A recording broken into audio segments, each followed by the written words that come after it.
Эмгек кулчулугу эмнеден келип чыгат? Албетте эч кандай келишимсиз чет жерге барып жумушка кеткенден жарнамалардагы ар кандай маянасы көп жумуштарга азгырылгандыктан өзүнүн укугун билбегендиктен ошондой эле эң көйгөйлүү маселе адам сатууга кабылган дуушар болгондуктан дагы бир жагы биздин чет жерге иштегени кетип жаткан мекендештерибиздин ошол барып жаткан өлкөсүнүн маданияты, тили жана мыйзамы боюнча маалыматтын жоктугунан.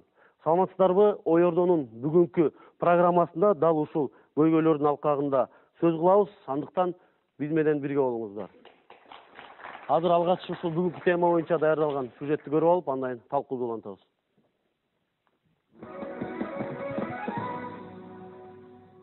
Дүйнөдө кулчулукка кабылгандардын саны 36 миллионду чапчыйт. Ал эми алардын 90%-ын эмгек кулчулугуна кабылгандар түзөт. Кыргызстандан башка мамлекеттерге эмгектенүүгө барып, кулчулукка кабылгандардын саны болжол менен жылына 60 миң кишинин тегерегинде болууда. Ал эми Жылдыз Ахметованын пикири боюнча, эмгек кулчулугуна кабылуунун башкы себеби биздин жарандардын өзүнүн укуктарын жакшы билбегендиктен келип чыгууда дейт. Биздин жарандардын кулчулукка кабылышынын себеби өз укуктарын жана аны коргоону жакшы билишпейт. Чет мамлекетке иштөөгө барганда эмгек келишимин түзүшпөйт. Алардын укуктары бузулган учурда өздөрүн коргой албай калышат. Бул биздин калктын сабатсыздыгынын натыйжасы. Бирок эмгек келишимин түзгөн күндө дагы алардын укуктары сакталбай калышы толук мүмкүн. Мигранттардын укуктарын коргоо үчүн мамлекет дагы укук коргоо органдары дагы комплекстүү иш-аракеттерди жасоосу керек. Көпчүлүк учурларда жарандардын эмгек кулчулугуна кабылып калуусуна жумуш таап берүү менен шугулданган далдалчылар дагы күнөөлүү. Алар жабырлануучуну көп суммадагы акчаны айтып, тооруна бат эле түшүрүшөт. Ал эми интернетте ачсаң, чет мамлекеттен жумуш таап берем деген жарыялар четинен чыгат. Мындай иш менен аракеттенгендер аныкталса, мыйзам боюнча 5 жылдан 8 жылга чейин эркинен ажыратылат. Биздин уюм кулчулукка кабылган жарандарды куткарууга көмөктөшкөндөн сырткары аларга психологиясын калыптандыруу, ден соолугун чыңдоо, убактылуу турак жай менен камсыз кылуу боюнча дагы чоң жардам кылып келет. Биздин уюмга гана жылына 200 жакын жабырлануучу кайрылат. Ал эми жабырлануучулар болсо 189 номерине чалып байланышсаңыздар, биз тийиштүү жардам беребиз.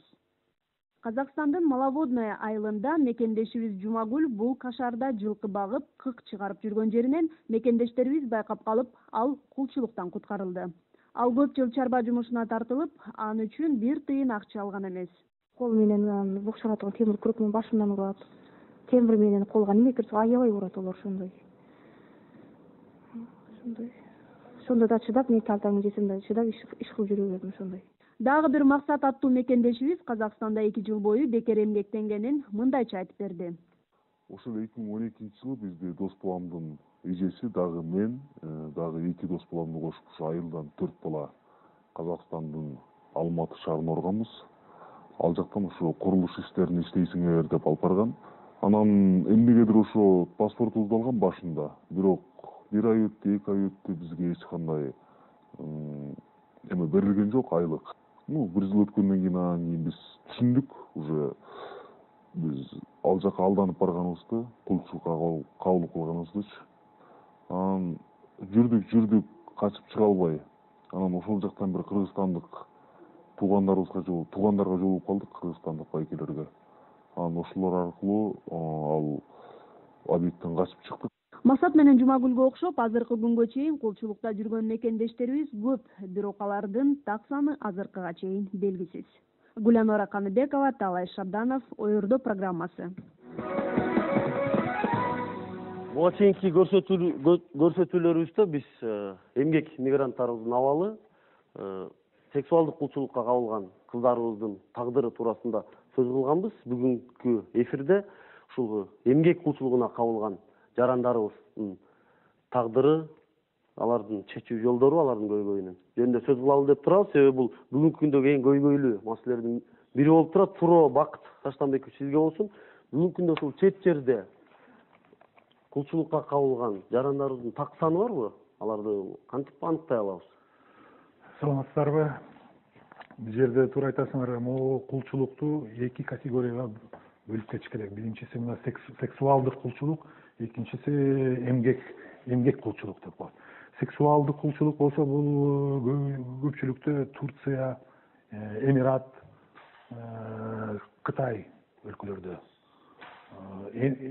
Эмгек кулчулук болсо Россия жана Казакстан республикаларында.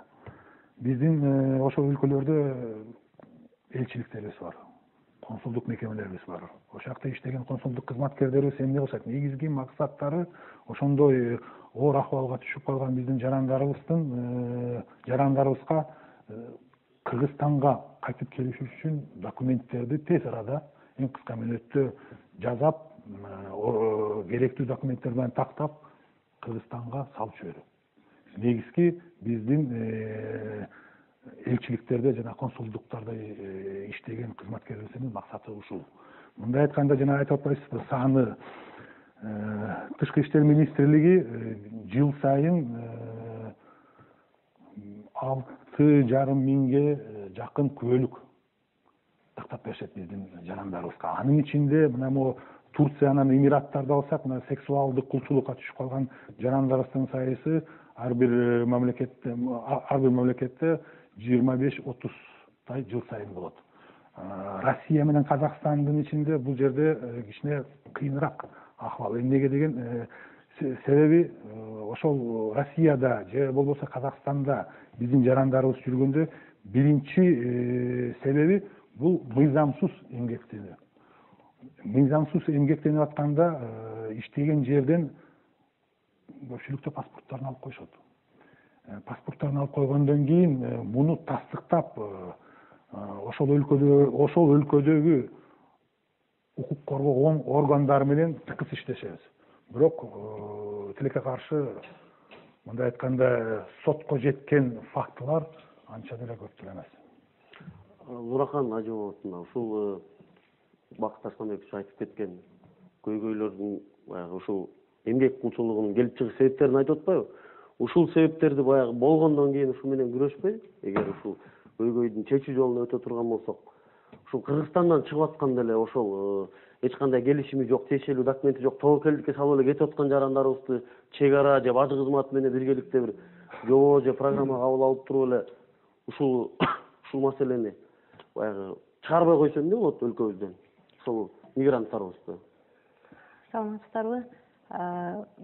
Сиз азыр жогоруда айтып жатасыз, эмгек мигранттары биздин мамлекеттен чыгып жатканда аларды чыгарбай коюуга болобу деген маселени. Биз эми аларды чыгып бара жатканда чыгарбай коюу документтери жок жарандар чыгарбай коюуга биз эми биринчиден алардын граждандык укугу бар, алардын конституциялык укугу бар, аларды чыгарбай коюуга деп айтууга туура болбой калат.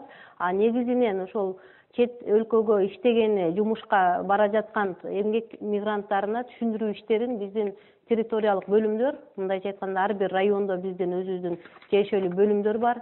Алардын өздөрүнүн маалымат тактайчалары бар. Сыртка чыгып бара жаткан жаран, мисалы үчүн эми биз акыркы мына 15-20 жылдан бери миграция деген түшүнүк элге түшүнүктүү эле болуп калды. Сөзсүз түрдө ал жумуш издеп бара тургандыгы да түшүнүктүү болуп жатат. Ошондуктан аларга түшүндүрүү иштери жүргүзүлөт. Маалымат тактайчаларында маалыматтар жазылат. Алар сөзсүз түрдө сыртка чыгып жатканда кандай кайсы мамлекеттин мисалы үчүн кандай шарттары бар. Ошол бизде эң көп жумушка жайгашуу боюнча Россия Федерациясына жана Казакстан Республикасына көп кетет. Ал жерде кандай жеңилдиктер бар, же болбосо канча күндө алар каттоодон өтүш керек, канча күндө алар жумушка жайгашуу боюнча уруксат кагаздарын алыш керек деген сыяктуу түрдүүчө маалыматтар берилет. Ол биздин райондук жана территориялык бөлүмдөр аркылуу жүргүзүлөт. Биз чек арадан, мисалы үчүн ошол чек ара чыгып жаткан поезд вокзалдарында, мисалы үчүн темир жол вокзалдарында дагы ошондой эле маалымат тактайчалары илинген, ошондой эле маалымат кагаздары берилет аларга. Биздин аэропортто деле ошондой эле маалыматтар берилет. Бирок бул баардыгына эле жетиштүү деп айтуу кыйын. Сиз айткан токтотуп коюу дегенге анда биздин биринчиден эч кандай жарандар токтотууга алардын укугун тебелегендик болот. Биринчиден, экинчиден ал боюнча чек ара кызматы текшерүү иштерин чек ара кызматы жана бажы кызматы жүргүзөт. Антип эгер баягы эч кандай мыйзам жол бербейт дейт турган болсок, ошол түшүндүрүү иштери, маалымдоо иштери жүргөн күндө деле элементардык ушул кара тизмеге кирген жарандарыбыз деле азыр ар кандай жолдор менен эле кетип атпайбы тобокелдикке салып элечи. Балким ушу сунушта ушундай жол менен балким чечип кетет белек. Токтотуп коюу деген силер чыкпайсыңар дегенге болбойт. А бирок түшүндүрүү иштерин дагы бир жаңы деңгээлде, мисалы үчүн маалымат аркылуу, жана сиздер аркылуу мисалы үчүн берүү жагын ишке алып баруу бул туура деп Кетип аткан мигранттарды ошол жерден баягы пайда болуп аткан көйгөйлөр болбош үчүн ушул жерден баягы макул токтотуп кое албасак кандайдыр бир тест алып, экзамен алып, жанагы ошол барып аткан мамлекеттин тилин билеби, мыйзамын билеби, ошондо даярдап туруп чыгарсакчы. Бул даярдоо боюнча мисалы үчүн Россия Федерациясында аларда талап коюлган, орус тилин билүү боюнча деген, ал жака барганда сынак тапшыруу, мисалы үчүн бизден сынак тапшырып кетүү мүмкүнчүлүгү бар. Аны көпчүлүгү аны менен маалымдар. Көпчүлүк бул кулчулукка кездешип калган учур, бул ал жака баргандан кийин ошол жумуш берүүчү тарап менен бир туура эмес келишимдер болгон учурда болот. Экинчи бир туура эмес ортомчулар аркылуу алып кеткенде. Ал ортомчулар жана өзүңүздөр айтып өткөндөй, жогорку суммадагы айлык акыларды жана башка ушундай бир сунуштарды сунуштоо менен алып кетишет. Ушундай учурда болот. Өзүнүн укугун билген жаран эми мисалы үчүн көпчүлүк учурда андай учурга дуушар болбойт деп эсептейбиз.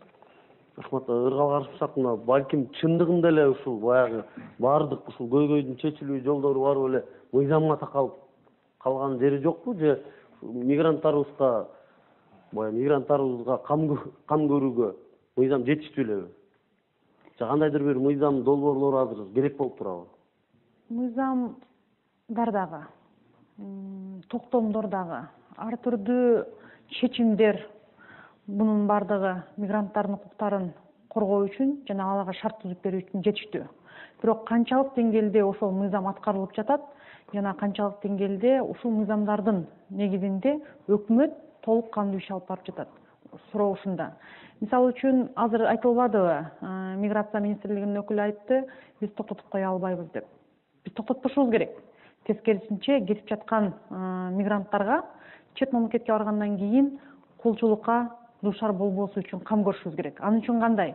Бир дагы чыгып бараткан мына мен былтыркы жылы билесиздер, темир жолго барып өзүмө журналисттер дагы барган, өз көзүбүз менен көргөнбүз чыгып бараткан адамдардычы.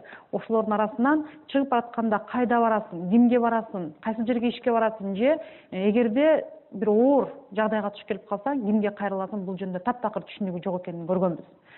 Биздин тажрыйбада миграция жана эмгек министрлиги же атайын бир ар түрдүү тармактар болгон буга чейин ошолордун тажрыйбасына таянсак, атайын эмгек мигранттар үчүн паспорттор даярдашкан. Кайсы мамлекетке барса, ошол мамлекеттин ичинде биздин консулдуктардын, посолдуктардын, баягы элчиликтердин жана өкүлдөрдүн документтери, же болбосо кимге кабарлайт, телефон номерлери бүт жазылган жана кимге кайрылат. Бирок ошол эле учурда кээ бирки жетишпеген же мыйзам менен жолго сала албай турган нерселерди биз өкмөткө мына менин демилгем менен токтом катары кабыл алып бердик. Биз бүгүнкү күндө миграция темасына жана ошо эмгек кулчулугуна туш келип калбаш үчүн атайын бир иш-чара же мамлекеттик саясат бүгүнкү күнгө чейин жок. Туура бүгүнкү күндө мигрант токуган токтомдо эмнелер камтылган?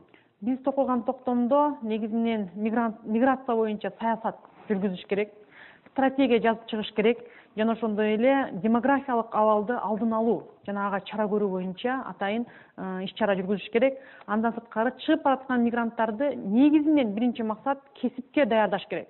Өнөрлүү өлбөйт деген сөздү бекер айтылбайт. Өнөрү бар адам, кесиби бар адам эч жерде кор болбойт. Жана өзүнүн укуктарын сөз билиш керек.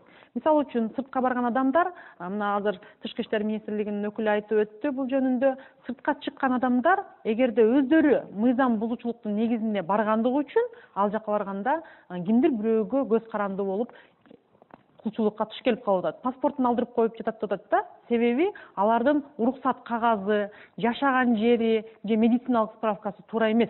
Ошого жана мыйзамсыз түрдө ишке орношуп атат. Ошонун негизинде иш берүүчү. Ошол эле убакта биз Россия жана Казакстан Федерациясы биздин жарандарды мыйзамсыз иштеп атат деп кара тизмеге алып жатат, туурабы? Бирок мыйзамсыз ким аларга иш берип атат?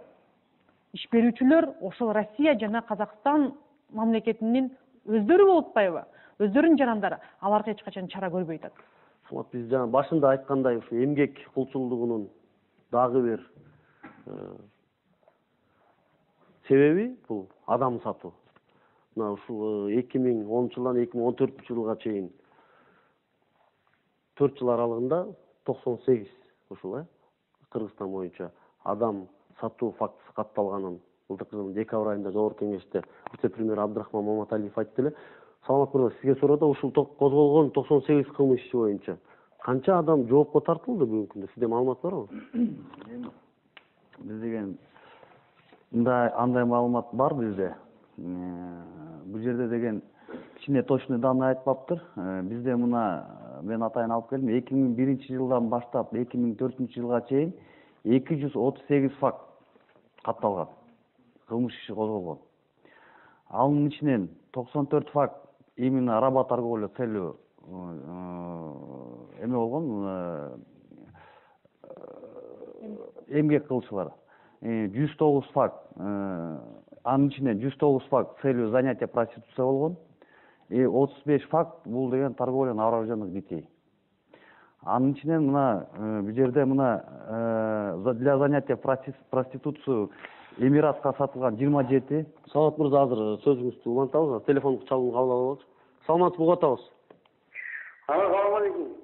Алейкум угуп атабыз. Силер кулчулук деп атасыңар. Ошо кулчулукту өз үстүнөн иштегенде кызматкерлер сатып жүрүшкөн. Мына убагында 99-жыл, 2000-жылдары Сарымсак деген судья болгон, кийин Кеминдин судьясы, Свердловский районунун ошол кишилер өзлөрү тапкан. Андан Талип деген прокурор болгон Токмокто. Ошол эки кишилер саткан. Мен өзүм да ошол жака барып присутствуйте, ошо тамекиде иштеп, денсаулыгыман айрылгам. Андай кулчулуктар өз үстүнө кызматкерлер алып барып, алардын кызматкерлери менен келишим түзүп алып эле сатып атышпайбы? Аны кандай жөө албайсыз, кандай кызматкерлердин үстүнөн андай эме иш козголду? Рахмат. Вакыт мырза, чын бул телекөрүүчү баягы ушул адамдардын сатылышына ошол тиешелүү министрликтердин кээ бир кызматкерлери дагы катыштыгы бар деген күнөөсүн айтып атат да, ушул чындык, канчалык чындык? Мен буга мындай айтылганда кошулбайм. Мамлекеттик органдар өзүнүн компетенциясына кирбейт, бул кире алышпайт да. Бул укуксуз, мыйзамсыз болуп калат. Эгер кандай бир мамлекеттик органдарында иштеген бир буга биздин өзүбүздүн уголовно-процессуальный кодекси бар. Ошо менен жоопкерчилигин тартат. Бактияр мырза, бул суроо негизинен Кыргызстандын прокуратура кызматкерлеринин аттарынан бери айтты го. Кыргызстандын ичинде болуп жатат деп атпайбы? Ошондуктан бул чындыгында Бакыт мырзага тиешеси жогорак деп ойлойм.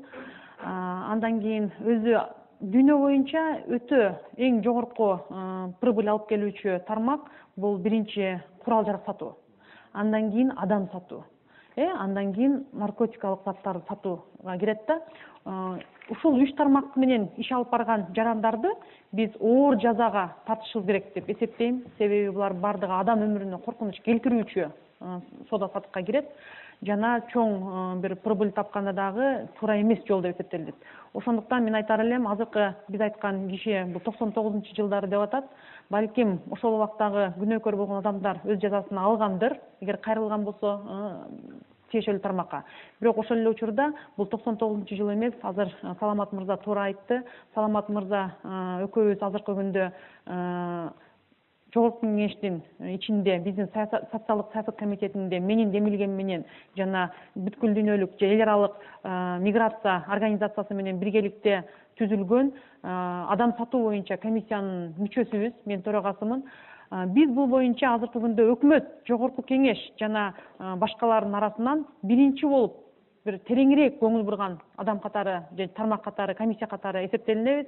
Биз азыр буга бардык министрликтердин өкүлдөрүн камтып, алар менен иштөөгө аракет кылып жатабыз. Социалдык өнүктүрүү министрлиги бар бизде. Булардын тиешеси эң чоң болуш керек. Минфиндики да тиешелүү болуш керек. Себеби Минфиндин атайын бир мыйзамда статьясында кабыл алынган, ошол кулчулукка тиешелүү болгон тушуккан адамдарды реабилитациялоодо акча каражатын бөлүп бериш керек. Ал эми ички иштер министрлиги кайсы бир деңгээлде булардын алдын алуу чараларын көрүш керек.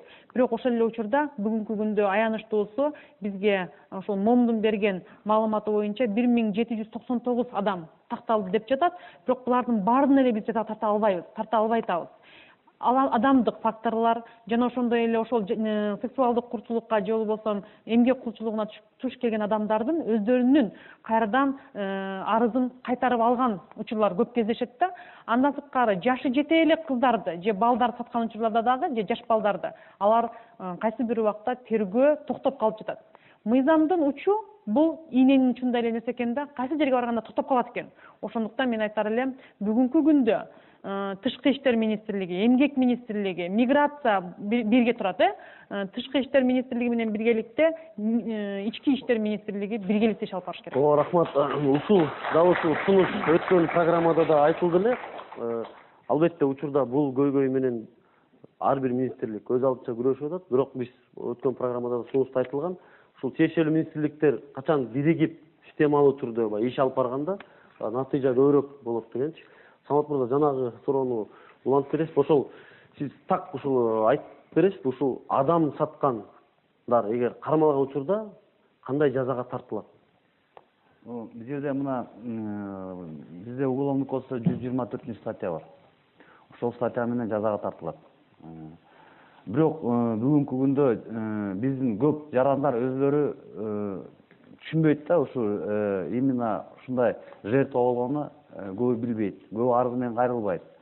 Анан биякта башка да проблема бар. Основной потерпевшилер бүт башка мамлекеттен келип атышат. Анан кийин бияктан жөнөткөн кишилерди биз деген жазага тарта албай атабыз. Себеп дегенде алар айтып атышат. Биз деген жумуш таап беребиз деп жакка жөнөткөнбүз. Тияктан ошо рабствого кабылгандан кийин биз кантип жооп беребиз деп ошондой моменттер өтө көп болуп атат да. Кыргызстандын ичинде болгон нерселердин баарын выявлять этип кармап атабыз бүгүнкү күндө. Айтып бериңиз. Сиз айтып атпайсызбы, жанагы өзүнүн жабырлануучу болуп калганын же болбосо сатылып кеткенин билбей калышат деп. Алар абдан жакшы билишет. Бул жерде мыйзамдык бир кичине алешендик бар. Мен ушу ойлойм, мурики биздин мыйзам чыгаруучулар да ушул жагына көңүл бурса жакшы болот эле. Эмне үчүн ушул адам сатуу менен шугулданган адамдар жазаланбай жатат? Себеби жана көрсөтмө берүүчүлөрдүн, күбөлөрдүн, анан жабырлануучулардын коопсуздугу бизде анча мындай кепилдик жок да. Алар коркушат. Себеби бул адам сатуу деген жөн эле бир кишинин эле жасаган кылмыш эмес, бул бүтүндөй бир чоң системанын колунан келет да. Ошол үчүн булар өзүнүн жана жабырлануучу катары арыз бергенден, сотко кайрылгандан, болбосо күбөлөрдү тарткандан коркушат да. Биздин мисалы үчүн сезим кризистик борбору миграция боюнча эл аралык уюмдун реабилитация, реинтеграция программасынын чегинде иш алып барып атат 2003 жылдан бери. Биз ушунча жылдан бери тажрыйбабыздан ошого көзүбүз жетти. Баарын жакшы билишет, жабырлануучу экенин билет, бирок көрсөтмө бергенден коркушат. Уруксат болсо кошумча алып коеюн. Мындай да, Саламат мырза бир четинен туура айтып атат. Көп эле учурда биздин жарандарыбыз ошол кулчулукка кабылганын билбей калып атат. Эмнеге? Мындай да, биздин сыртка чыккандардын көбү, мисалы ошол сексуалдык кулчулукка кабылгандарды алсак, жаш кыздар дейли. Өзүнүн бир кулчулукка кабылгандыгынын аныкташ үчүн өзүнчө бир критерийлери бар да. Мисалга, келгенде эле паспортун алып койду. Баягы кыз көрдү, паспортун алды. Бирок эмне дейт? Бул убактылуу бир көрүнүш окшойт деди. Экинчиден айтты, сага акчаны бербейбиз. Акчаны тиге жекеңе беребиз. Бул да бир критерий.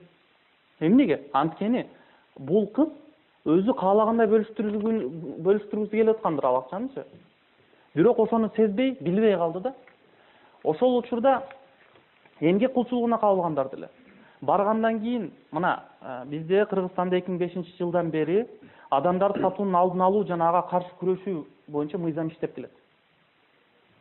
Ошол мыйзамдын 17-беренесинде так ачык көргөзүлгөн. ишке алып жаткан мекеме ошол кардарларга бара турган мамлекети жөнүндө маалымат, айлык акысы тууралуу маалымат, анын саламаттыгын сактоо боюнча кандай чаралар көрүлөт, ошол жөнүндө маалымат берүүгө милдеттүү. Жана ошол маалыматтардын так жана ачык болуусуна ошол мекеме жооптуу болот. Талант мырза дагы бир тактап кетчү суроо. Ушул өзүңүз деле айтып кеттиңиз, ошол кулчулукка кабылгандардын көпчүлүгү кыздар депчи. Бизде мына Бишкекте ушул кыздарды чет өлкөгө алып кетип аткан дагы бир азгырыктардын бири бул нике агенттиктери да. Кыргызстандагы ушул нике агенттиктеринин иши мыйзамдуубу? Аларга ким уруксат берет, аларды ким көзөмөлдөйт? Уруксатты силердин министрлик береби, юстиция министрлиги? Бул маселе өтө негизинен алганда оор маселе. Мына Ички иштер министрлиги мени колдоп кетет болуш керек. Булардын маалыматы боюнча 30дан ашуун ушул нике агенттиги иштейт да Кыргыз Республикасынын территориясында. Алардын иш алып баруусуна ким берген уруксат? Алардын иш алып баруусу биздин мыйзамдарда бир чектөө жок негизинен. Лицензияланбайт. Кээ бирки мамлекеттерде бул түр иш алып баруунун түрү лицензияланат. Бирок Кыргызстанда андай чектөө жок да. Бул бир көзөмөл жүргүзө алабы нике агенттиктери? Кайсы бир орган? Нике агенттигин биз мындай карашыбыз керек. Юридикалык жак болуп катталды. Ооба. Юстиция министрлигинин органдарынын тарабынан катталат. Бирок Кыргыз Республикасынын мыйзамы бар юридикалык жактарды каттоо боюнча. Ошол 2009-жылкы редакциясы менен айтайын. Ал жерде мындай да арыз жазуу менен белгилүү бир документтерди берүү менен гана каттоодон өтө алат. Уставын берүү милдеттүү эмес. Биз мисалы уставын эмне жөнүндө жазып атканын билбейбиз да. Анан бул бирөө, экинчиси бул нике агенттиктери баягындай бир мыйзам аркылуу чектөө болбогондугуна байланыштуу. Өздөрүнүн жумушун алып барат. Мыйзам чегинде алып барат да, ал боюнча биздин тиешелүү органдарыбыз бар. Алар отчетторун кетирет. Телефон чалын алып алам, сиздин сөзү улантабыз. Саламатсызбы, угуп атабыз. Алло, саламатсызбы. Саламатсызбы, сиз түз эфирдесиз. Мен могу Бишкекте эле ушу жеке ишкердин колунда иштегем. 2 жыл, 2,5 жылда иштедим. Анан жарым мактам алгам эмесмин да. Бул деген мен мындай ОЗЭКтен деле келишим кылгам, документальный келишим жок болчу да. Ошого кандай жардам бере аласыздар, ким? Кайсыл коомдо иштегенсиз? Жеке ишкердин колунда эле. Айтып койсо телефон. Кантип? Ким жардам бере алат, ошо кимге эметсем болот? Телефонуңузду айтып койсоңуз. Телефонуңузду айтып коесузбу, телефон номериңизди? Ушул чалган номер. Бул жерде билинбейт да, ал телефонуңуз номери көрүнбөйт, иш телефону. Анда мындай кылсам, азыр бизде оператор бар да, телефон кабыл алып аткан. Ошол киши телефонун алып калса, эгерде, себеби ушул күндөрү мен ушул адам сатуу боюнча активдүү иш алып барып атам. Биз бул комиссияга бардык министрликтерден кирет, себеби чындыгында бир дагы министрликтерде мына мен атайын иш алып барып атканда өз көзүм менен көрдүм. Ар бир министрликтерде эң көбү 2ден гана адам сатуу менен алектенип турган болуп кадр бөлүнгөн да, штат берилген. Бул деген бүгүнкү күндүн орчундуу маселеси болуп жаткан убакта өтө аз. Жана азыр мен айтар элем, бул киши эгер кайрылса, биздин комиссия түздөн түз иш алып барууга милдеттүү болуп калат. Телефон байланыш үзүлүп калды, ыргалгарчакмын. Эгер мүмкүн болсо сиз иш телефонуңуз номерин айтып коюңузбу? 63 89 18 ушул номерге кайрылса, мен жардамчыларым алып, сөзсүз турда мага жеткизет. Бул биринчиден. Экинчиден, Бактияр мырза, азыр Талант мырза айтып өттү, юстиция министрлиги депчи. Талант мырза ачык эле айтса жакшы болмок. Биздин министрлик деп, сиз иштеп аткан министрлик туурабы? Ар бир мен азыркы күндө, ушул күнгө чейин бир мамлекеттик эмес жанагындай коомдук бирикменин жана бир партиянын уставын жазып, аны регистрациядан өткөргөн адам катары айтайын, тажрыйбам бар. Ар бир мамлекеттик эмес уюм болобу, коомдук бирикме болобу, же кандайдыр бир агентство болобу, уставы, программасы болот, аны өткөрөт Минюсттан, жана ошондой эле эмне менен иш алып бараларын көргөзөт. Андан кийин ай сайын отчет берип турат. Прибыль таап атабы, таппай атабы. Ошол агентстволордун жообун ала албайлы ушул устав боюнча. Туура. Сиз айткан маселе туура. Ооба, мыйзам боюнча ошол сиз айтып аткан партиялар, мамлекеттик эмес, бейөкмөт уюмдар баардыгы коммерциялык эмес уюмдар өзүнүн уставтарын бизге киргизүүгө милдеттүү. Бул жерде биз эмнени айтып атабыз? Мыйзам боюнча эгер ал коммерциялык эмес уюм болгон болсо ал киргизет. Ал уставын киргизиш керек. Ал мыйзам менен белгиленген ал. Бирок эгер ал коммерциялык уюм боло турган болсо, ал бизге уставын киргизбейт. Бул мыйзамда көрсөтүлгөн. Рахмат Азамат мырза.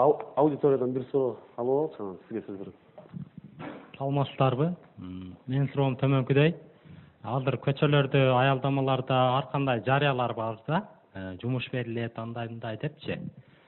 Буларга ким төлөмөл жүргүзөт? Булардын балким ушул кулчулукка таасири бардыр. Албетте таасири бар да. Ошол жарнама аркылуу, интернет, барактар аркылуу кетип атышпайбы балдар? Азамат мырза, сиз Болбосо бул дагы мына жөнөкөй эле жолдор менен сыртка алып чыгып кетүү жолдору абдан көп да.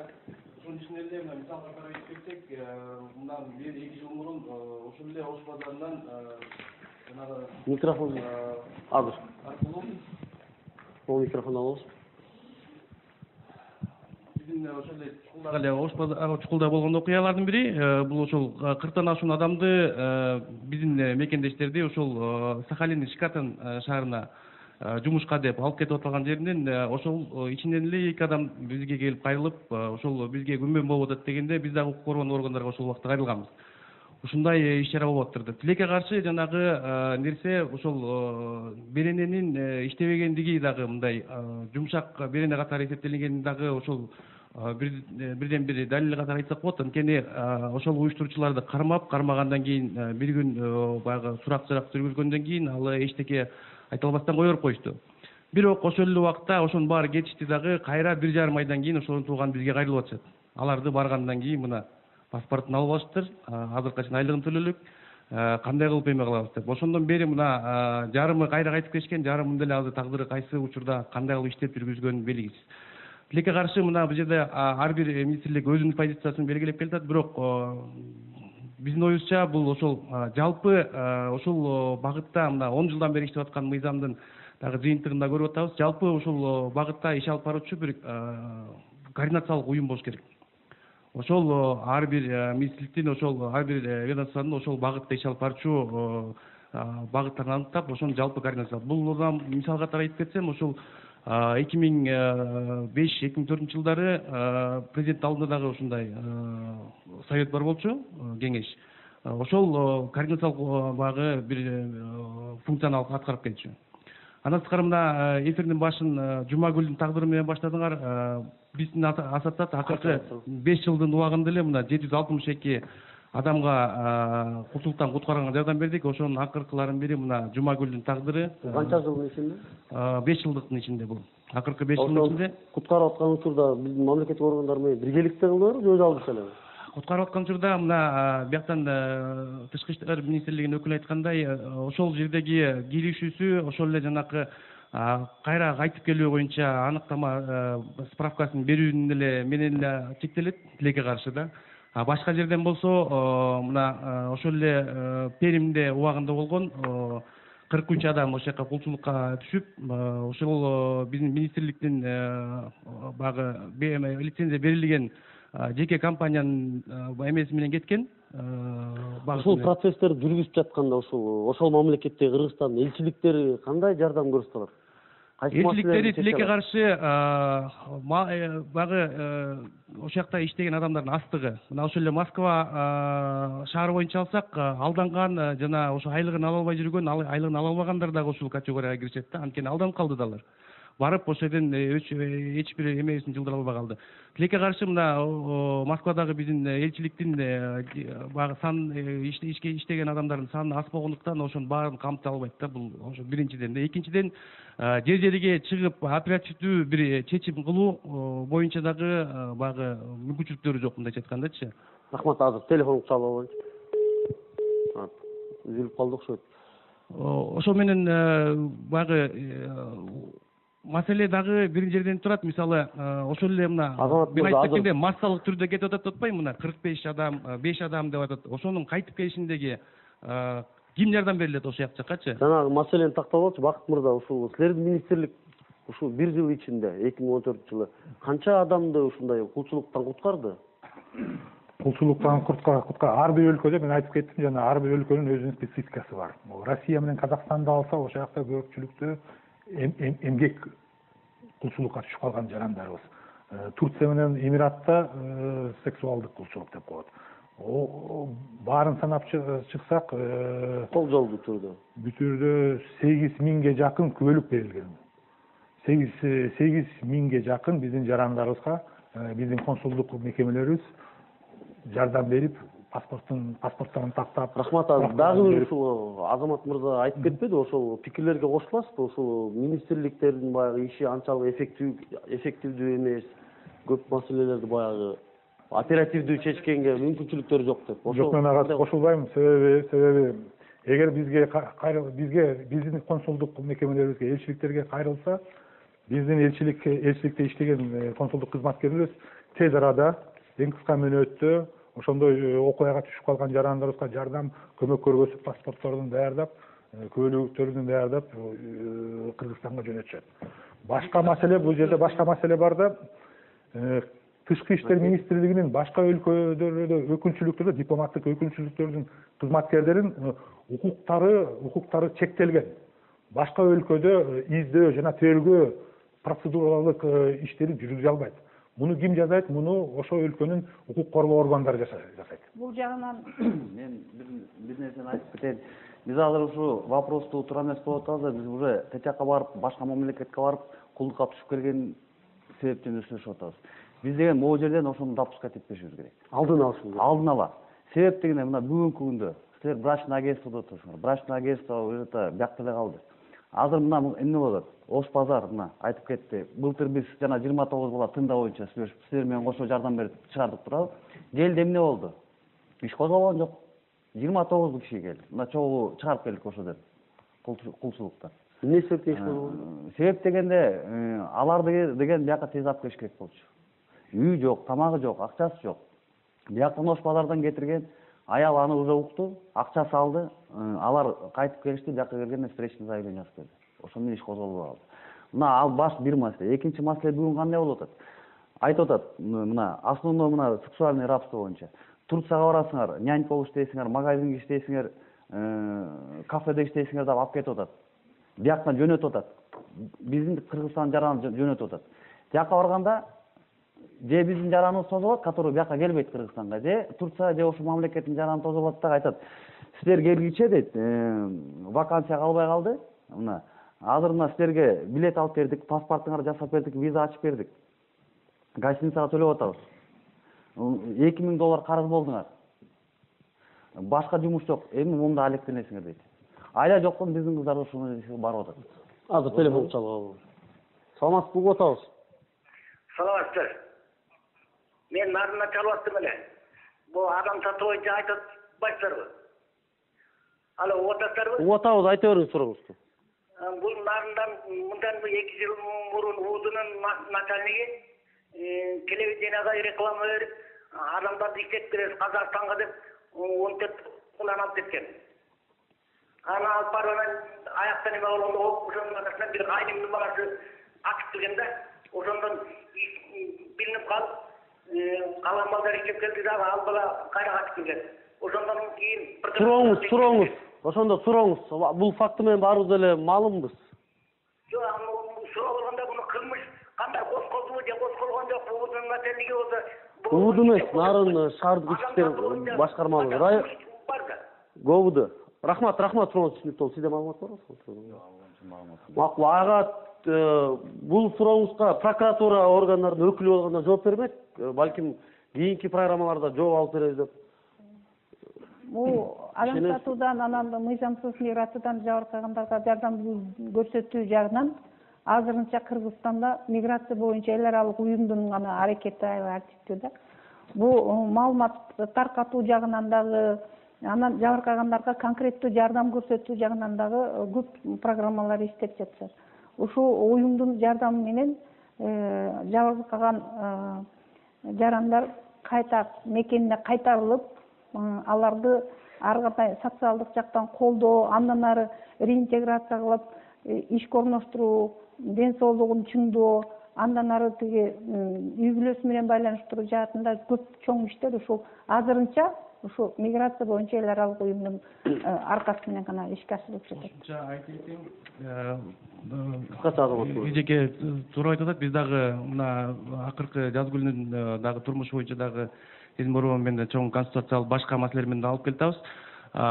Бул жерде эки негизги маселесин да караш керек да. Бул ошол мына алдын алуу чараларын бул жерден ошол нерсени себеби менен көрүш керек да. Бул жерден кандай кетип атат? Кайсыл чаралар, кантип алдын алабыз? Бул ошол маалыматтык кампаниясын күчөтүү биринчиден, экинчиден жанагы сыртка жумушка орноштуруу агенттиктердин толук контролго алуу. Үчүнчүдөн мына профилдик министрликтин бул багытта миграцияны уюштуруу түрүндө жумушка орноштуруу. Ал жерде баары кепилдик негизинде болот. Рахмат. Ошо мен дагы бир нерсе кошумча. Азыр сизге дагы сөз берем. Сизге суроодо ушул адам сатууга оор социалдык экономикалык абал, жумушсуздук түрткү болуп жатат деп айтсак болобу? Албетте, эң негизги критерий азыркы күндө ошо жумушсуздуктун күчөшү, ошол адамдын кулчулукка баруусуна түрткү берип жатат. Себеби алар ошо жумуш издеп барып, андан кийин ошондой бир кулчулук туура туш келип жатат. Жана сиз айтып өттүңүз, чет өлкөлөргө жумушка жөнөтүүчү агенттиктерди көзөмөлдөө биздин министрликтин көзөмөлүндө турат. Ал боюнча негизинен ведомстволор аралык комиссия түзүлгөн. Ал комиссияга биздин Тышкы иштер министрлигинин өкүлү, Ички иштер министрлигинин өкүлү жана биздин ГКМБнын өкүлү бар. Алар тиешелүү түрдө алдын ала ошол агенттиктердин канчалык деңгээлде компетенттүүлүгүн текшерип беришет. Комиссияга келгенде дагы толук бардык иш-чараларын карап чыгат. Алардын уставында кандай жазылган, жана сиздер айтып кеткендей, алардын ошол чет өлкөлүк өздөрүнүн партнерлору менен болгон келишимдеринде так кандай жумушка, кандай айлык акысы төлөп берүү мүмкүнчүлүгү бар. Алар баргандан кийин дагы ошол биздин жарандарды чет өлкөгө жумушка алып баргандан кийин дагы ошол агенттиктер андан ары аларды колдоп, ошолордун кандай иштеп жаткандыгын, ал жактагы жумуш берүүчү тарап менен түзүлгөн эмгек келишимин, биздин эмгек кодекстеринин нормаларынын сакталышы боюнча көзөмөлгө алат. Талап мырза, сизге суроодо ушул кулчулукка кабылуу үчүн жарандар кандай минималдуу чараларды көрүш керек? Жарандардын өзүнүн жоопкерчилиги жөнүндө кыскача юридикалык кеңеш айтып кетесизби? Жыйынтыкта ойдойт. Мындай да, урматтуу Кыргыз Республикасынын жарандары, мына баягы мына көйгөйлөрдү укканда чын эле жаран катары дагы, мамлекеттик органдын кызматкери катары дагы баягы жүрөгүң менен сезесиң да, мындай кыйналып атканынча. Эми эң негизгиси эле баягы элементардуу эле бияктагы туура айтып кетип атат. Эң элементардуусу баягы биздин укуктук сабатсыздыгыбызды жоюшубуз керек. Бул биринчи. Эмнеден башталат ал? Биринчи ирет жумуш берген агентствого барып эле анын берген бүт келишимдерине кол кое бербеш керек. Окуп чыгыш керек. Тиешелүү ар бир пунктун карап чыгыш керек. Сага кандай милдет жүктөлүп атат, өзүнө кандай милдет алып атат, ошонун баарын карап чыгыш керек. Бактияр мырза, мындайда балким Талант мырза туура айтып аткандар. Бирок ошол эле учурда мен ошо бир мүнөттөн пайдаланайын. Биз мамлекеттик деңгээлде адам сатууга уруксат берип койгонбуз. Кандайча? Ушул Талант мырза айтып жаткан Минюст разрешение берип жаткан агентствону кылдык. Азыркы күндө биз кантип чечишибиз керек? Биз агентстволордун баарын жабышыбыз керек. Агентстволорду жаап, мыйзамдуу түрдө адамдарды сатууга эгерде биз алып барбасак, мына ошондо биз биринчи деңгээлде мамлекет чара көрсө, андан кийин адамдар түшүнөт буну сөзсүз түрдө. Жана мен кабыл алган токтомдун мен баягы талкуулабадык беле, ошол мыйзамдын негизинде Минюст бардык мыйзамдарды ошол токтомго ылайыкташтырылса, албетте буга биз алдын ала элек. Рахмат, урматтуу көрүүчүлөр, бүгүн биз эмгек кулчулугу эмнеден деген суроого жооп издөө үчүн тиешелүү кызматтардын, тиешелүү органдардын, коомдук бирикмелердин жана эл өкүлүнүн катышуусунда талкууладык. Жакшы сунуштар жасалып жаткан иш-аракеттер айтылды. Ушул аракеттерден майнап чыгып, эгерде чет жерде кулчулукка кабылган жарандарыбыз болсо куткарылып, эгерде жаңы иштегени иш издеп чет жакка чыгып атса, алар ушундай көйгөйгө, ушундай тагдырга туш болбойт деген тилек менен бүгүнкү программаны жыйынтыктайбыз. Саламатта болуңуздар.